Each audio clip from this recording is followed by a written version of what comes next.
God is able. From disability to possibility.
Just said it all, that his power might be displayed through him.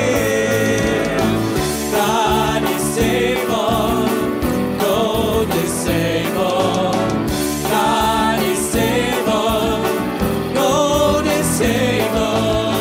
The Lord is faithful, and your life is so beautiful, you matter much to him.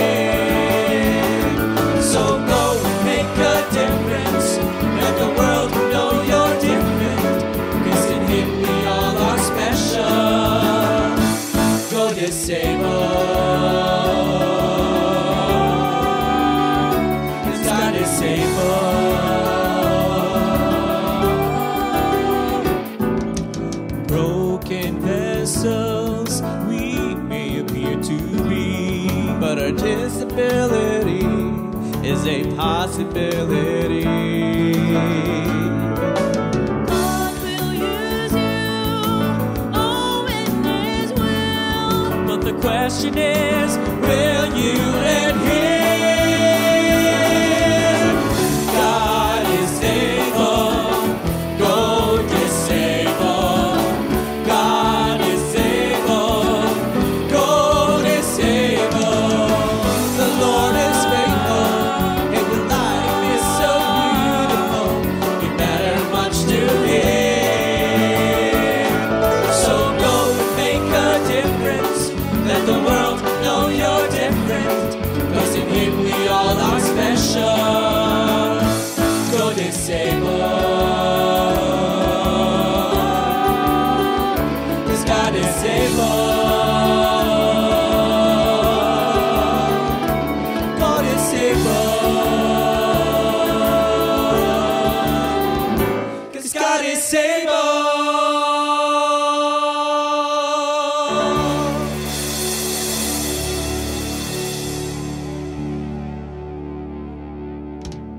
I am able because God is able. I am able because God is I am able because God is I am able. able because God is able. Able Talk. Kaya mo, kaya ko.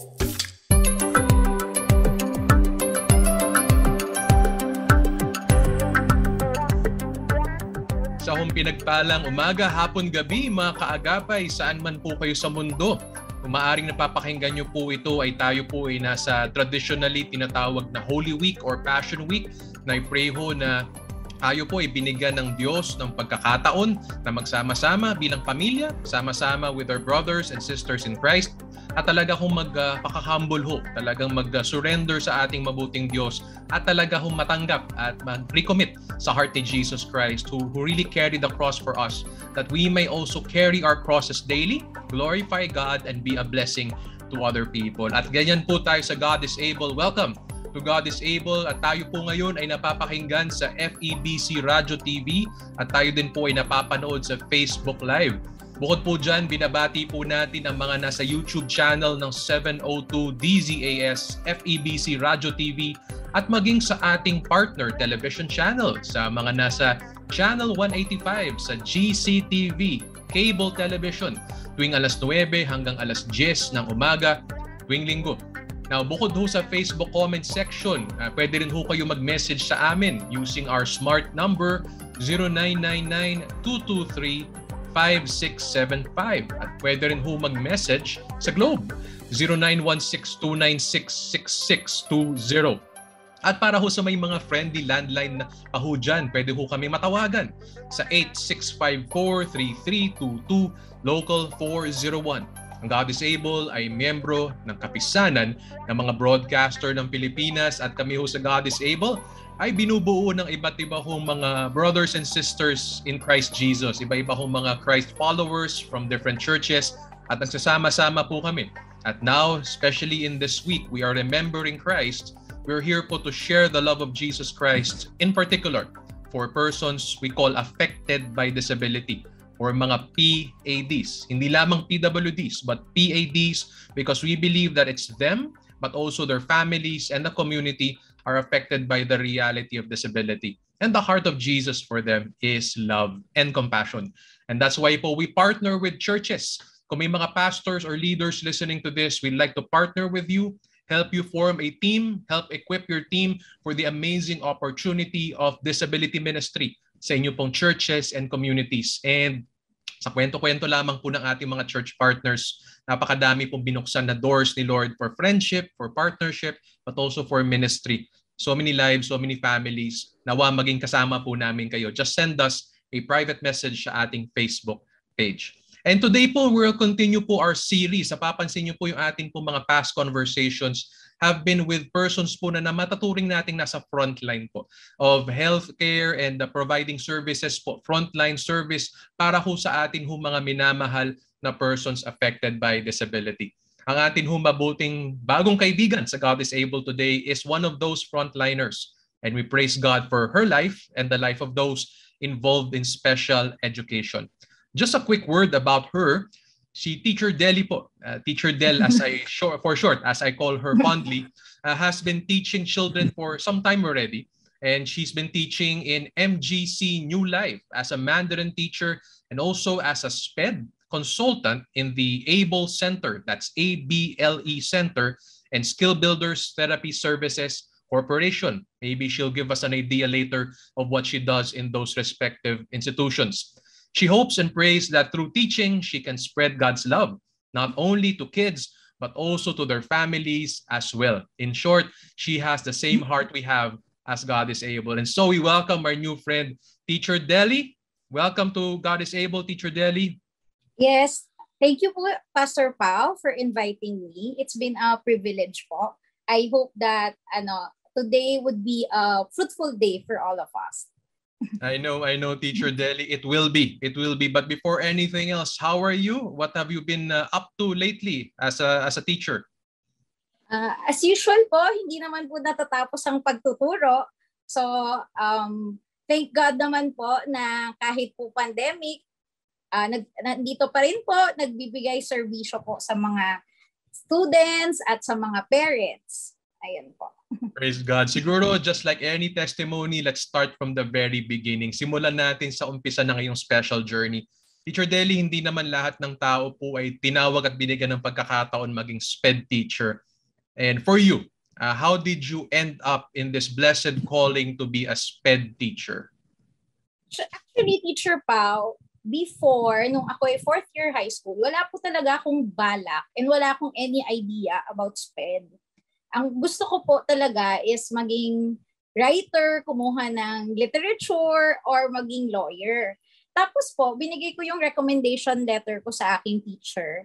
Tapos siya actually nagsabi sa akin, sabi niya, why don't you try SPED? Tapos sabi ko, ano yon? So I'm really very thankful to this teacher kasi siya yung nagbanggit about it. Tapos sabi niya, ano yun? Yung pwede ka maging teacher, magtuturo ka ng mga special children. Tapos biglang naisip ko, uy, pwede to, it's a good opportunity kasi never heard siya pa masyado. Sabi ko, baka pwede tong pagkakataon na, to be honest, minsan naisip ko rin pera na makapag-abroad, ganyan. So parang pwede to sa abroad, tapos aside from that, pwede rin akong mag-share ng gospel sa special children. Parang ganun po yung nasa isip ko. So After that, I tried looking for different schools na nag-offer po ng SPED. So this was around year 1999 to 2000, mga ganyang year. So actually, ang hirap po maghanap ng school about na nag-offer ng SPED. So during that time, ang meron lang is nagkataon is, syempre UP, pero sa Chinese community kasi, nung time na yon, parang sabi ng mama ko, bawal mag-UP. Kasi malayo, consider mo yung Manila ka, tapos Diliman, tapos maraming nangyayari during that time sa UP, kaya bawal. So, pinagpaala ako na may Saints ko. Okay. Actually, medyo nag-ano pa nga ako kasi nung time na yon kasagsagan ng nursing. Tapos yung mommy ko, because I came from a broken family, so medyo mahirap ang financial. Yung mommy ko, gusto talaga niya mag-nursing ako. Tapos sabi ko, ayoko. So, hindi ko alam kung tinadhana ba talaga ni God. Pero yung Saints ko is nakakuha po ko ng scholarship. So, during my 4 years of college, it was free. So, kaya po ko napasok sa Saints ko at kumuha ng SPED. Ayun po. Tapos yun na po, doon na po nag-start yung aking journey sa teaching with special kids. Nakakatuwa. First and foremost, Teacher Deli, nakaka-encourage ang iyong excitement as you narrate itong kwento ng buhay mo. At sobra pong sense ko how much you enjoyed what happened or what has happened, and you appreciate what God has done sa life mo. Sabi nga ni Teacher Del, mga kaagapay, hindi naman kaagad-agad dumating itong calling na ito, no? Minsan ho ang Diyos in the middle of your high school life or college life, may mga holy detours ang Lord sa buhay natin. Naalala ko tuloy Teacher Del. Alam mo naman, magkasama tayo before teaching. Ano ba naman ang alam nating magiging pastor ako at kasama ngayon sa God is Able. Yan po, I attest po to how God moves in our lives. And nakaka-encourage po that God placed this special burden and passion para sa mga tulad ho ni Teacher Del at sa mga nasa frontline po ng health at allied health professionals ho natin. And of course, sa mga nakikinig nito, may kanya-kanya naman hong panawagan ang Diyos sa atin. So, thank you for sharing that, Teacher Del. Mapunta naman po ako sa what you do. Usually po kasi naririnig-rinig, SPED teacher, or i-refer mo o kailangan ng anak mo ng SPED teacher, special education. Siguro from the term itself, what's so special about SPED? And ano ba ang ginagawa ng isa pong tulad nyo po na SPED teacher? Ako po kasi, Teacher Pao, nasa clinical setting po kasi ako ng SPED. Yung SPED po kasi, pwede siya sa school, kaya pwede rin po siya sa clinical setting. So pag school po, madalas po natin naririnig parang, itong school na to, nag-aalok ng meron silang SPED, tumatanggap sila ng mga special children. Pero sa kasawiang palad, nakakalungkot po, parati pong maraming school na nagkiklaim na may SPED services sila, pero yung pangangailangan po ng kids madalas, hindi po nami-meet. Ayun po. Kasi po 'di ba malawak po kasi ang umbrella ng mga people with disabilities. Tapos each of them pa is unique. Iba-iba pa yung kaso nila at saka yung mga abilidad nila. So the school sometimes, though they offer that, they tried naman their best to offer. Minsan hindi po nila kayang ma-fill up yung needs po ng bata. So yun po. So ang gusto ko sana or pinagpe-pray ko po, sana po lahat po ng mga teachers magkaroon po ng parang foundations in special education. Kahit regular teacher po sila, nagtuturo ng mga regular kids, parang ganyan. Yun, po, I share that burden, Teacher Del. I actually heard as well, may mga nagsasabi po that they offer SPED, pero tama po yung observation ni Teacher Deli. Iba rin ho kasi, may particular ho na qualification at expertise or kakayanan at kaalaman involved in talagang SPED work. And siguro, matanong Teacher Deli, ano ba yung particular na mga kaalaman at kakayanan talaga na talaga masasabi natin na parte ng SPED service? Actually po, Teacher Pao, depende rin po meron po kasing mga ibang PWDs na cognitively very high, kaya po nilang sumabay academically. Meron po talagang iba, ang goal na po talaga is for independence. So hindi na po talaga kaya ang academics. So minsan po nakakalungkot yung parents. Minsan kahit na sinabi na po natin na hindi po kaya, pinipilit pa rin po nila na mag-ACADS po yung bata. Parang ganun po. Oo, medyo malungkot ngayon po. Minsan po iniisip natin nakakatulong tayo po by siguro idea nila is to give a normal experience, a normal education or mainstream experience yung kanilang mga anak, mas hindi pa ho natututo ho yung bata. And doon naniniwala naman tayo sa halaga ho ng initiative, pagsisikap, pagkukusa. Mahalaga din po yung education po na sistema po platform ay angkop din ho sa pangangailangan nila. So Teacher Dan, ano yung mga usual po na disability or conditions po na na-encounter nyo or mga types of students po na nag-enroll sa mga services ng SPED Teacher? So far po, dito po kasi po, di ba, clinical setting po ako. So usually, it's the referral from the doctor sa developmental pedia po. So para po sa mga parents, kunwari po napansin nyo po yung mga anak ninyo, hindi po normal yung development, medyo may delay po. Ang mapapayo ko po is habang maaga po, napansin nyo pong may delay, huwag nyo na pong isipin na, late bloomer lang po yan. Kasi di ba po, madalas yun po yung sinasabi ng parents na give it time, magsasalita din yan, or maglalakad din siya, late bloomer po siya. Para po sa akin, it's better po to, as early as possible po, dalhin na po siya sa developmental pedia or sa pedia nyo po. At banggitin na po yung problem para ma-address po agad. Kasi it will be better, okay, na early intervention po is way better than late intervention. Kasi po, pag kunwari 7 or 8 na, ayan, doon na lalong lumalaki yung problema. Habang dinedelay nyo po, mas lalo pa pong malaki lalo yung gastos po. Parang yun po yung usually ma-advise ko po sa mga parents. Huwag na po tayo mahiya. Minsan po kasi may mga parents na ano na lang sasabihin ng ibang tao pag nalaman nilang nagte-therapy yung anak ko or may problema yung anak ko. Huwag na po nating isipin yun. Ang isipin po natin what is the best for our child po and kung ano po yung mangyayari rin po sa future. Kasi isipin po natin, hindi po natin sila forever na maaalagaan. So as much as possible, mas maganda po is to address the problem as early as you discovered that there are delays.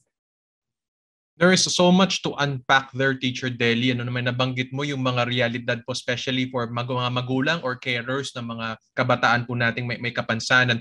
Pero una po nais kong salungguhitan po i-underscore sa sinabi ni Teacher Deli. Mga kaagapay, mahalaga po ang early intervention. And siyempre, iba ho yung obstacle kapag hindi mo alam yung dapat mo hanapin or early detection, something I'll be asking you after this. Ano ba yung mga signs? Ano ba yung mga struggles po sa progress or mga challenges na kailangan ma-identify early on? Pero meron ding mga factors na nabanggit si Teacher Del. For example, yung hiya, which is so pervasive po, sobrang apektado ho tayong mga Filipino families. Ano na lang sasabihin ng kamag-anak sa family reunions, or ng mga kapitbahay or office mates mo kapag nagkwekwentuhan over coffee. Huwag na ho natin hayaan po yung hiya or takot na maging sagabal po. At kung resources naman ng sagabal, I'm sure, at baka may mabanggit si Teacher Deli mamaya in the course of this, na mga maaring tumulong o magapay sa mga financially challenged na mga parents. So, mahalaga po na early intervention. Teacher Deli, mapunta lang po ako dun sa focus sa early intervention. May mga nabanggit-banggit ka kanina, pananalita, paglalakad, ano po. Para sa mga kids na kadalasang kailangan ng special education, ano ba yung mga early signs na dapat bigyan pansin ng magulang? Ang una pong actually makakapansin if there is something wrong ay ang magulang po o ang caregiver. So, di ba po usually pag nagbi-visit po ang magulang sa kanilang doktor, di ba po, tatanungin ng doktor, kamusta na po ang anak mo? Naglalakad na po ba? Nagko-crawl na ba? Nagsasalita na po ba? So as early as mga 1 or 2, makikita nyo po sa kanyang developmental milestones, yun po yung tawag doon, okay, kung nade-delay na po ba siya or hindi. So dapat po, di ba, bago mag-1, at least kahit papano nakakatayo na po siya at pwede na po siyang maglakad. Tapos take note din po pala mga parents or mga caregivers. Huwag niyo pong hahayaan na ma-miss niyo po yung isang milestone. Naalala ko po to, sabi ng mga OT. Kaya I enjoy working with the team. Mamaya po kung mababanggit po natin kung sino po ba tong mga team na to.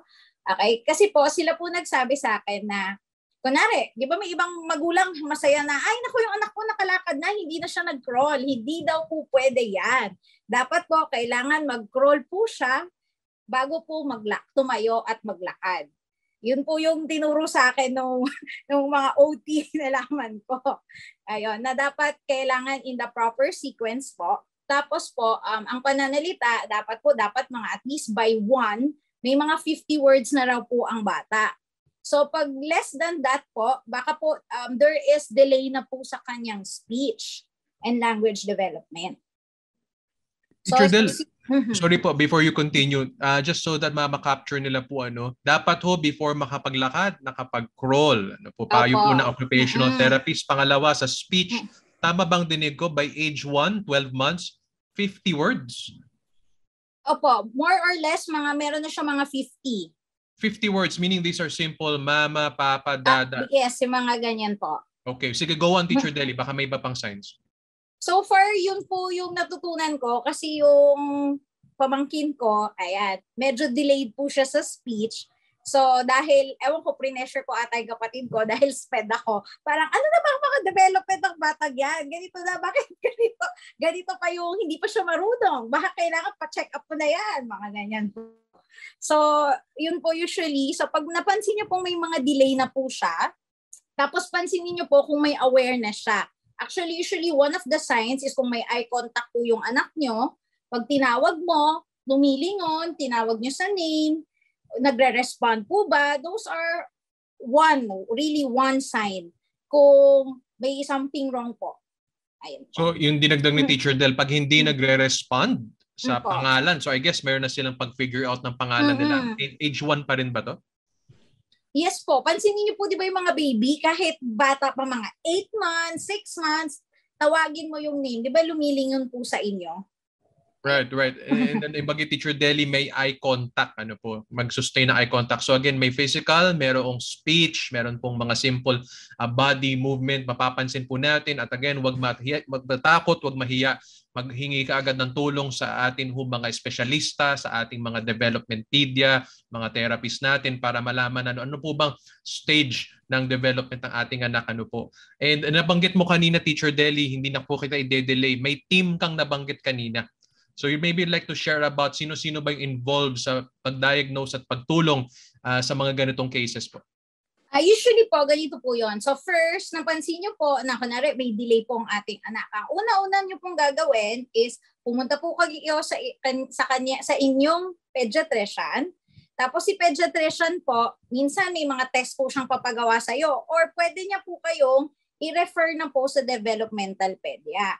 So yung mga labels po or diagnosis, hindi po yan basta-basta kahit sino pwede magsabi. Dapat po manggagaling po ito sa doktor. So hindi po tayo pwede mag-claim na ay ang batang yan may ADHD yan eh. Wala po tayong right. It's the doctor po who will give the diagnosis of the child. So yun po muna. Tapos po, hindi po tayo basta-basta pwedeng pumunta ng OT at speech without the referral from the doctor. So yun po para po sa kaalaman ng lahat. So babalik pa rin po kayo sa doktor po. Si doktor po yung magre-write ng recommendation if ilang beses po kailangan ba niya ng PT. PT is physical therapist po if there is something wrong with her motor skills. Kung okay bang kanyang paglalakad, pagtatakbo, pagkukuha ng mga gamit, mga ganyan. So si OT naman po is occupational therapist. Siya po yung usually sa life skills, tapos may usually mga fine motor movements, ganyan po. Yun po si OT. Speech and language pathologies po, actually, bahala rin po sila sa feeding at sa speech. Yan po. Tapos last na po usually ang SPED. Pag handa na po yung bata with all of that, pwede na ba siya mag-school or hindi pa? Okay, kaya ba niya sa maraming tao or hindi? So, yun po, magre-refer din po si doktor kung mag-i-SPED po siya or hindi. So, yun po, ang SPED po kasi natin ngayon dito sa Philippines, ang setup is merong school setting at meron din pong clinical setting. So, right now po, I'm with clinical setting po ako. So, mostly po ang hawak ko po is one-on-one or a class. It depends po kung ano po yung pangangailangan.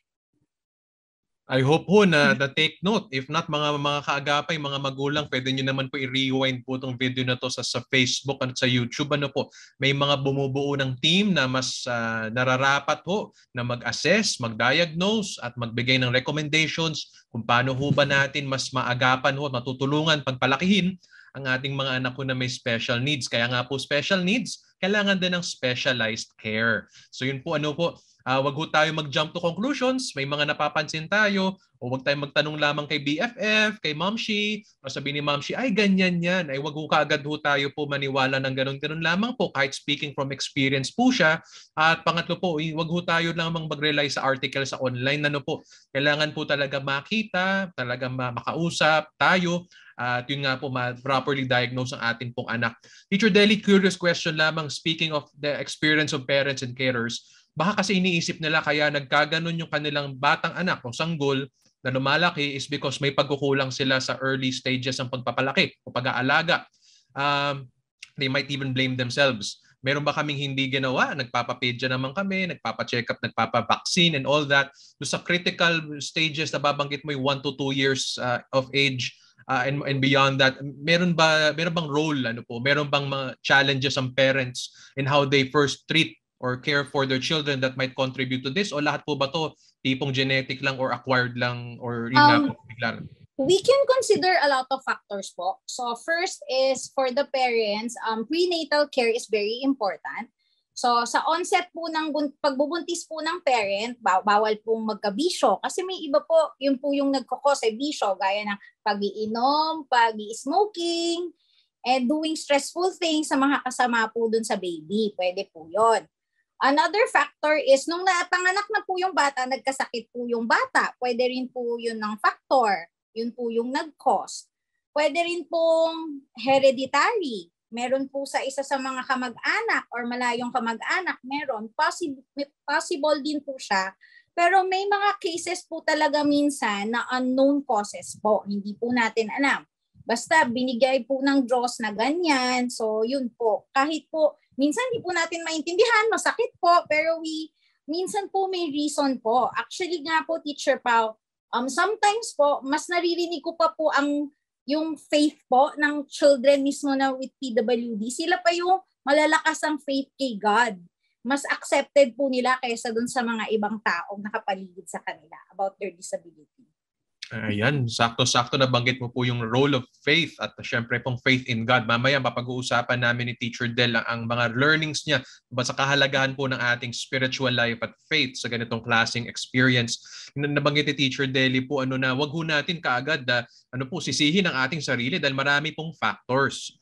Siyempre po, meron po tayong responsibility bilang magulang, nabanggit Teacher Del, huwag po tayo magbibisyo, wag aabuso sa katawan, stress, minsan may nakaka-traumatize din po yung mga ganong high stress moments or incidences or lifestyle sa buhay natin. Pero yun nga po, may mga factors na beyond na po sa atin at for some special reason pinahintulutan ng Diyos. Nabanggit mo, Teacher Del, nakakausap mo yung mga magulang. Pag nagpapa-diagnose sila, na-confirm, kamusta yung mga usapan nyo? How do you assure them? And yung mga klaseng flow of conversations nyo ng parents sa first time na marinig nilang may ganun yung kanilang anak? Actually po, Teacher Pao, depende po sa mga iba-iba pong set of parents, different reactions din po. May ibang mga parents na they're very open to that and they've already accepted it. Tapos, usually, madalas ko po kasi ako po yung last eh. So by that time, siguro kaka-start lang ng therapy. Pag nakuha ko yung bata, it's either naka-start na sila ng other therapy services. Madalas po ganun yung mga nakukuha kong case. So naka-OT na sila or naka-speech bago po napapasa sa akin.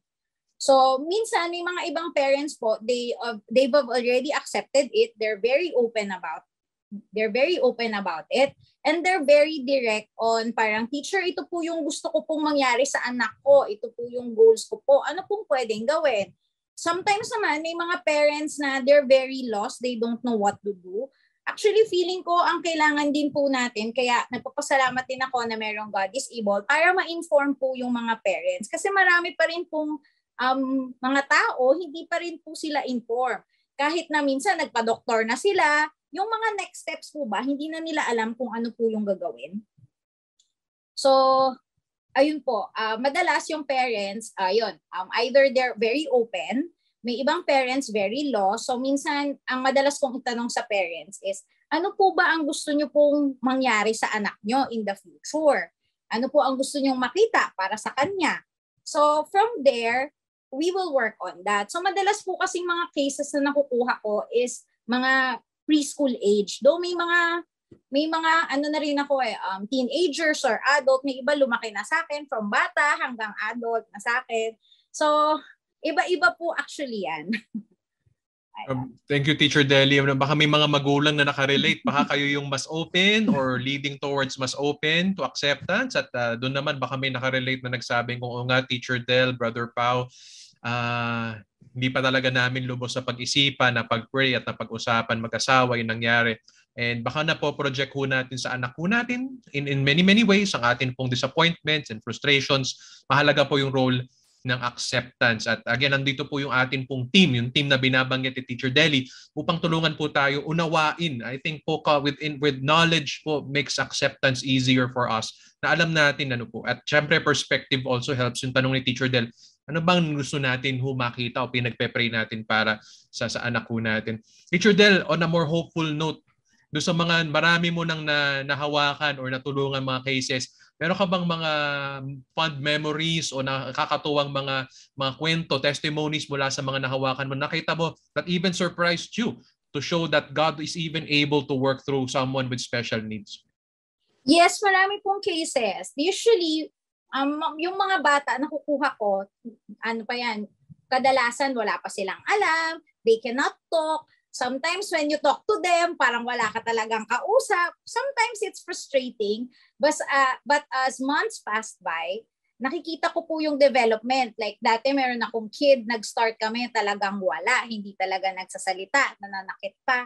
Tapos ngayon, nung lumaki na siya, parang minsan nag-uusap kami nung parents na, wow, hindi ko ma-imagine na ganito na siya ngayon. Na nakakapag-school na, may mga classmates, barkada na, maraming nang nagagawa, yung mga stuff na gano'n. So usually, I tell the parents na parang, Mommy and Daddy, all is not hopeless po. Okay po. Lahat po tayo pagdadaanan po natin yung stages, lahat naman po tayo magsisimula talaga sa wala. Basta lang po, we work together and then constantly follow up po. Kasi may iba pong parents, feeling nila as long as ipa-therapy lang nila, yun na yun eh. Hindi po eh. Dapat po sa bahay kailangan may follow-up din po. Kasi po usually ang work namin is 1 hour lang, once a week. Minsan every other month. Hindi po namin madalas kasama po ang inyong mga anak. Mas madalas nyo po silang kasama sa bahay for a longer hours. So very important po talaga ang follow-up sa bahay. And consistent application po kung ano po yung naturo sa inyo or binilin po sa inyo ng inyong therapist. And mapapayo ko din na hindi po tayo pwede mag-compare na bakit itong batang to ang bilis naman nakakapagsalita na, marami na siyang nagagawa. Bakit yung anak ko ilang taon nang nagte-therapy, wala pa ring nangyayari? Well, hindi ko po yan masasagot. Ano po yan? Sa kakayahan na po ng inyong anak, saka kung ano po ang plan po ni God sa buhay ng inyong anak, ayun po. Mahalagang sinabi ni Teacher Del, kahit minsan yung mga nagpapasubmit na ho sa therapy, minsan syempre hindi naman natin maiwasan nagkukumpara sa mga nakakausap na momshies at daddies at sa nakikita ng ibang bata. Tama po yung sinabi ni Teacher Del, unawain din po natin po na ang purposes ng Diyos.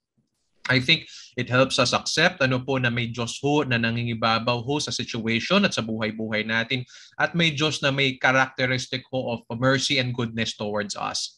Na tama, ang dignidad naman ng isang bata ay hindi lamang sa kakayanan maglakad o magsalita. Ito po yung kanyang pagiging fearfully and wonderfully made in the image of God. And I think po with that kind of bigger picture or perspective, ay mahalaga ho ito sa acceptance. Teacher Del, nababanggit-banggit na rin natin yung spiritual aspect nito. I'm sure you have encountered parents na hindi pa nila na-factor in si God at yung love ni God sa equation. May mga magulang naman na love na nila si God at naunawaan nila siguro nila God has a special purpose for their child. Gaano kahalaga na meron ka pong pinaniniwala ang Diyos na creator at meron ka pong love ni God sa life mo, both as a SPED child but also as a parent? I think po, di ba sabi nga po ni God, man does not live by bread alone. So, tandaan po natin na hindi po tayo nag-iisa. Huwag po nating parang take all the burdens. I think pag wala po tayong faith kay God, bigat na bigat po talaga tayo. And parang feeling natin there's no more hope. It's frustrating.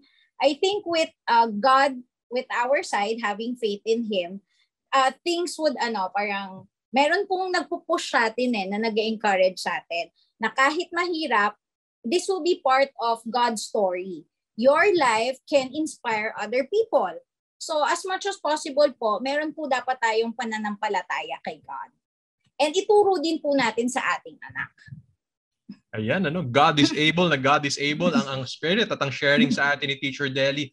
Mga magulang po, mahalaga ho na meron ho tayo hong Diyos na tinitignan at pinanghahawakan at minsan iniiyakan at dinadasalan po araw-araw sa buhay po natin. At sabi rin po niya, mahalaga ho na ipinapasa natin yung pananampalataya natin sa Diyos sa atin pong mga anak na inaalagaan, sa mga may kapansanan po, na makita po nila na ay may Diyos pala na naggawa sa akin kahit ganito, may Diyos pala na nagmamahal sa akin. At sabi ni Teacher Del, may special na purpose ang Diyos sa buhay po ng anak po natin. So Teacher Del, ikaw po, sabi mo kanina, it can be frustrating sometimes kasi iba-ibang cases, iba-ibang progress, mas may parents factor pa.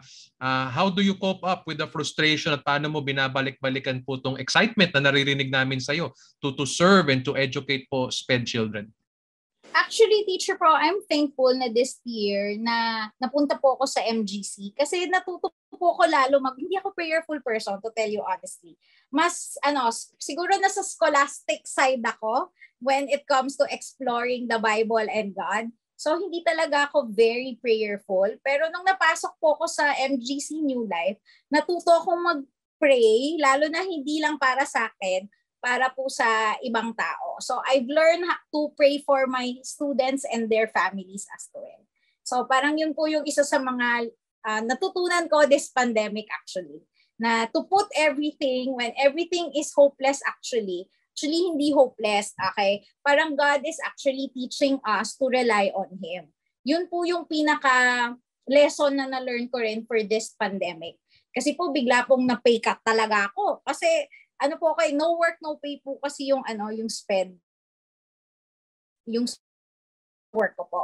Consultancy po kasi. So, no work, no pay. So, nung nag-pandemic, from talagang almost half or 1/4 na lang po yung kinikita ko. Pero to tell you honestly, I don't know how I've survived. Parang doon ko nakita yung power talaga ni God. Na parang ako hindi ko nakikita, parang hopeless na. Saan ako magbabayad? Paano ako magbabayad? Paano ako mabubuhay every day? Pero still, here I am, may luho pa ako. O, di ba? It's, you cannot underestimate God's power. Curious tuloy ako, Teacher Deli. Anong luho yan? Ako, marami akong mga mahilig ako bumili ng books, saksakan ng daming books. Tapos itong pandemic, natutong kumain. Kasi diba, maraming food deliveries. Gano'n. Iba nga naman ang feeling pag nakuha ka ng magandang find or promo sa mga food deliveries. So, mahalaga yan, Teacher Del. I asked that because mahalaga din even for frontliners, especially for them na talagang lubog po sa ganitong realities every day, especially nung pandemic, na meron silang ways of caring for themselves and cheering up themselves. So nakakatuwa po si Teacher Deli showing us the importance of a prayer life, even for someone po na tulad niya, maalam na, maraming nabasa, may training, maraming karanasan. I can attest to this even years back nung nagkasama kami nagtuturo. Sobrang husay na ho niya magturo at love siya ng mga estudyante. Thank you po, Teacher Pa. Pero, totoo yan. Pero mahalaga talaga na we continue to grow. And I think prayer is an important po na, hindi lamang tool, pero important po na part ng atin pong spiritual walk with the Lord. At ayun din po ang payo po natin sa mga magulang, tagapag-alaga at maging mga SPED kids o yung mga nag-SPED pero lumalaki na huwag po tayo sumuko. Sinubukan tayo ng pandemic, pinahintulutan to ng Diyos. Pero patuloy lamang tayong manalangin, magtiwala po at makikita natin po. Sabi nila, hindsight is 2020. Malinaw po natin makikita kapag binalikan natin, kapag pinagdaanan natin, kapag sinamahan tayo ng Diyos sa pagtagumpayan natin. Ang ganda pala, marami palang pagtuturo at marami po mga pagpapala ang Diyos. Teacher Del, ang pakabilis ng oras. We are in the closing section na po ng ating napakagandang usapin. Pero siguro bago tayo tumungo sa mga words of encouragement po, maybe you'd like po to invite yung mga nakikinig ho sa atin sa iyo pong team. Especially ho, baka may masabi ka rin sa mga parents na financially challenged. bukod ho sa inyo, may mga options ba sila for such interventions? Usually po, yung UP po, madalas po, nag-o-offer po sila ng, hindi ko po sure kung yearly po pero they offer free services po actually. Yung mga OT, PT, SPED, hindi ko, kailangan nyo lang po siguro tignan yung announcement. Maybe you should follow po yung maybe their webpage or other social media po. Minsan pumupunta po sila sa mga probinsya or sa mga other places na kung saan may nahihirapan po yung community. They give free services po. Tapos marami rin po actually mga clinics na nag-offer din po actually na kunwari hindi nyo po kaya magbayad. Okay? Meron naman pong other ways. May mga nag-sponsor din po. So ang may encourage ko po sa mga parents actually, both rich and poor, to join mga support groups po. Marami pong support groups for mga PWDs. Yan po. Depende po sa meron pong pang general sa kalahatang PWDs, tapos merong mga specific PWD support groups. Kunwari, Down Syndrome Society of the Philippines, Resources for the Blind, tapos meron sa Ang God is Able po, tapos PAVIC. Ito lang po yung mga usually alam ko po. Ito po kasi yung may mga estudyante po ako na may mga parents na involved, kaya ito po yung mga alam ko. Autism Society of the Philippines, ganyan. Actually, doon ko rin po nalaman, ang Unilab nag-o-offer din actually Meron din para sa mga PWDs na naghahanap ng trabaho, meron po tinatawag na project inclusion. So pwede po kayong magtanong sa Unilab. I think this is one of Unilab's project. They will try to look employment po for you. So ngayon po nakakatuwa po kasi po ngayon marami na pong mas aware na po yung mga tao. So mas marami na pong nag-advocate for them. So nasa atin na lang po kung tayo po ay magre-research, aalamin, at kung tayo po ay magjo-join. Parang po, yun po yung mapapaya ko po. Tapos yung mga doctors din naman po na mabilis kausap na wala po talaga po kami, hindi po talaga po namin kayang magbayad. Baka po pwede pong tulungan. Saka ayun, yun po pala, ang PWD ID po, highly encouraged po na mag-apply po kayo. Kasi marami pong off po kayong makukuha. Like pag nagpa-therapy po kayo, merong percentage din po na bawas, mga ganyan po. Nabanggit mo kanina, Teacher Del, and thank you, very informative yung response mo na yan. Nabanggit mo kanina, Teacher Del, yung mga pagkakataon magtrabaho, hanap buhay. Curious lang ako, ano bang napapansin nyo through the years or through your conversations? Ano yung mga industries or services kung saan nagsashine yung mga SPED children pag lumaki na sila? Meron ba mga trends toward that or kahit saan? Depende po actually sa case pa rin po ng individual Like most ASD po, autism, people with ASD, usually po, nakikita ko po, mas po sila sa area ng arts po sila.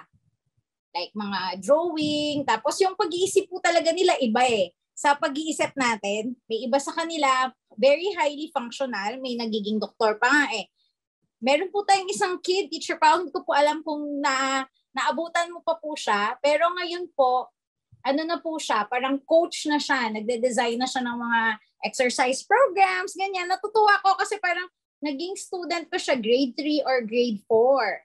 Tapos ngayon graduate na, rehab science na siya. Yung mga ganong story ba? Tapos kung mga naman po, yung mga people with mas intellectually not capable po or mas mababa po, usually more on clerical jobs po sila Yung mga pag-organize, pagpapacking, mga ganyan po. So, it depends din po rin sa magulang kung ano pong goal yung gusto nila sa kanilang anak. So marami pa rin palang mga opportunities and choices isa pong SPED child na lumalaki. Nabanggit mo kayo na the parents can even give input or maybe if ever may business sila or trade sila na gusto nila ipakita sa anak nila, pwede na isama-sama, baka ma-pick up din. And agree ako sa iyo sa arts. We have also interviewed mga may ASD po condition or autism spectrum na nagta-thrive sa arts. Iba nga sa kanila may showcase pa, may mga gallery pa sila of their art. So Marami po mga pagkakataon, mga magulang, wag ho natin isipin na alagaan na lang natin o hahayaan na lang natin sa bahay, paggawaing bahay sila. We can still dream big. We can still have high aspirations for them. Kaya lang po talagang gabayan natin, wag natin i-impose yung nais ho natin. Kaya nga po mahalaga may early detection po para umpisa pa lamang ho, guided na ho yung journey natin towards what God would desire, would want for them. So, pwede rin po actually natin tanongin mismo yung ating mga anak kung ano po ang gusto nila and nagabayan po natin sila. Minsan po, yung mga businesses na yan na nag-employ ng PWD, actually mga parents din po yan nagpo-form dahil hindi po makahanap yung anak nila ng job, sila na po mismo yung nagtataguyod. Tama ba, teacher, ang aking Tagalog? Tama yan. Tamang tinataguyod mo talaga ang ating wika, Teacher Deli. Nabanggit mo kanina po na, yun nga po, may mga samahan ng mga magulang families na affected by disability. Quick question lang, kayo po bang mga therapists at mga SPED teachers na Christians? Lagi ko ito tinatanong sa mga guests namin, mga OTPT. Kayo po ba merong mga samahan where Christian or maybe those who are just curious na may ganong background sa OTPT, speech therapist, or SPED can come together and have your own forum or fora? So far, wala pa po. So far, kayo pa lang po yung madalas mag-invite sa amin na Christian na kilala ko.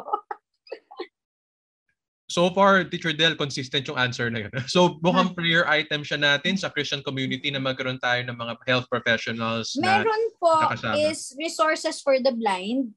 Ayan po. By the way, ang talagang specialization ko po talaga ay for blind people. Pero dahil maliit lang po ang community ng blind, tapos napakaraming iba pang disability. So parang lahat po is medyo na-touch ko na po. Unending po siya, mga people. So wag po tayong, kunwari, alam na natin ito, hindi po dyan nagwawakas. Kasi every year nag-grow po at marami pa pong mga researches na nagagawa about them. So ganun. Sana po maging part po tayo ng solution and not the problem. I like that. Let's be part of the solution rather than the problem. Kaya yan, tingnan niyo po si Teacher Del, ang daming inaral, laging parte siya ng maraming solution. Hindi lang siya nag-stick sa one specialization, especially now, sa panahon na to, mahalaga pong flexible tayo at willing to learn at willing tayo to help. Teacher Del, siguro last two questions, rapid questions na lang to dahil magta-times up na ho tayo. Nabanggit mo kanina may estudyante ka na ngayon I guess nagpe-physical therapy na or sabi mo parang nagde-design ng program? He is I think he graduated rehab science. So he designs mga exercises, parang coach na siya ngayon. Nakakatuwa lang. Right, rehab science. Meron ka ba bang ibang mga, bakit mo kayo sa may arts, merong clerical jobs, meron ka bang ibang mga lumaki na mga students before na nasa ibang field bukod sa rehab science? Actually, hindi ko exactly students, but galing sa clinic namin. So, I think one of them, naging guest nyo na po, si family po ni Caris, si Mr. and Mrs. Rios po. So, right now po, Caris is still exploring yung kanyang art. Meron po siyang, si Mommy, meron po siyang actually webpage. Pwede nyo po tignan sa Facebook yung mga artwork po ni Caris. Tapos meron din po akong student na si Erin. Nakakatuwa po yung mga stories nila. Kasi during the pandemic, feeling natin, di ba, parang hopeless case, lahat tayo, parang nagkaroon ng problem. Yung iba po sa kanila nag-thrive po during the pandemic. Nakakatuwa po. That's very encouraging. Nagka-thrive, nagpa-flourish pa sila kung kailan nag-pandemic. Kung kailan lahat tayo medyo discouraged, medyo disappointed, sila pa nagpa-flourish. To remind us po, God is able talaga at gagamitin pa ni Lord ang mga persons with disability or affected by it para ma-inspire at ma-encourage tayo. Teacher Deli, final words of encouragement mo po siguro for two audiences. The first is, kung may nakikinig na magulang nito at may nadedetect na napapansin na sila sa anak nila at nalulungkot sila, nadi-discourage sila sa mga mangyayaring susunod at sa mga, hindi lang sa gastusin, pero sa mga adjustments at sa mga extra care, extra effort na gagawin nila. What's your advice for them? At pangalawa, dire-diretsuin mo na po siguro, para since you're very bubbly and very passionate this evening, para siguro sa mga nakikinig na kabataan, syempre we're all looking towards the election as a way of helping out our country be better, but some of them might be pursue or planning or praying about taking a similar course for college or further education. What will you say to them in order to sway them or to encourage them to pursue SPED? Yung first question po, para po sa mga parents, Wag po kayong mawalan ng hope and wag din po kayong parang ma-discourage or mahiya. It takes prayer po and a community to build a child. So you are not alone po. There are a lot of avenues po where you can seek help po. So just pray about it po. Always put your hope in God because God is there for us po. Okay, parang minsan hindi talaga po natin mako-comprehend, hindi po natin ma-understand, but God, meron nga pong song na God is too wise to be mistaken and God is too good to be unkind. So let's always put our hope in Him kahit na minsan feeling natin, bakit to ginawa sa akin ni God? Yun po yung para sa mga parents. So right now naman po marami na pong very open po ang social media. So mag-research lang po kayo. I'm sure makakahanap po kayo ng right group na makakatulong po sa inyo. And syempre po si God is able is always here po. And then po, pangalawa, para sa mga kabataan po, since kayo po ang pag-asa ng bayan, again, sabi ko nga po, let's be a solution and not the problem. So, kahit sa ang field naman po is makakatulong naman po tayo eh. Okay po. Ang gusto ko lang po is parang maging open-minded po tayo and try to accept them po. Huwag po natin silang maliitin. And madalas po kasi nami-misunderstand po kasi natin sila. So bago po tayo mag-judge, dapat po alamin po natin talaga ano po yung case nila, kung ano po talaga sila. Ayun po. Yun po ang aking mapapayo. Quick pahabol lang. Again, this might resonate sa mga kabataan natin. Maybe some of them may edad na rin or ayun nga po, nabalitaan nila may kapansanan ng anak nila. How do they translate or be transition from someone who just experiences it to an advocate? Isang word na nabanggit natin kanina in earlier part was advocacy. Sino-sino ba usually ang tao nagiging advocate for persons na may ganitong disability? Usually po, minsan the person itself with the disability, siya po mismo pwede po siyang maging living testimony. Actually, marami pong mga words of encouragement mismo po sa kanila galing eh. Yung mga nami-meet ko pong mga adult na, lalo po nung nasa RBI ako, marami pong blind pastors, nakakatuwa po yung life nila. Meron po iba sa kanila hindi nag-start from birth or at a young age. May iba po sa kanila teenager na or adult na nung na nagkaroon ng disability. Nakakatuwa po silang kausap kasi yung faith po talaga nila, makikita nyo po. Ayun po. Tapos, ano pa po ulit yung question? Parati po ako nasasabi. Mga tingin mo mga profile ng isang advocate or advocate. Who makes for a good advocate? The parents itself also can be advocates since they're very close to the child. They know the development and growth of the child, kung ano po talaga ang PWD. Ito po ba ay hindrance or growth? Yung parents po nakakaalam. And the people around them. Actually, everybody can be an advocate with the right attitude and then being open mind. Try to know more about them instead of judging them po. Yun lang po yung talagang masasabi ko. Thank you, Teacher Del. Ganda po ng ending natin. Everyone, anyone, with the right heart or right mind perspective po can be an advocate. Yun din po ang paniniwala namin sa God is Able, that God can make advocates out of each and every one of us. Teacher Deli, on behalf of God is Able, we're so glad and so pepped up like you right now with your excitement and passion. We thank you, Teacher Deli, for making time. Salamat po sa inyong oras at sa inyong pagmamahal sa mga tulad po na may kapansanan. Thank you po sa inyong invitation. Salamat, Teacher Deli. Salamat po sa mga nakikinig. At I know that you are not only informed but you are blessed by this conversation. Kaya lang po talagang lumipas ang oras. Siguro po sa mga hinaharap na pagkakataon, Teacher Deli, ma-invite ka ulit namin. Maybe to look at other aspects ng iyong ginagawa or ng disability experience sa mga special children. For now, babaunin muna natin po ang encouragement ni Teacher Del at sa panahon tulad po ng Passion Week, maganda po na baunin din natin po ang mga salita at ang pagmamahal ng Panginoon na gaano man kabigat yung krus na pasan-pasan natin, pinasan po niya yan, pinagbayaran po niya yan para ho tayo ay magkaroon ng bagong buhay at makita natin na may bagong pananaw, new sets of lenses, new faith and perspective ang mga crosses natin like the disability experience, that God may turn it into a blessing for His glory.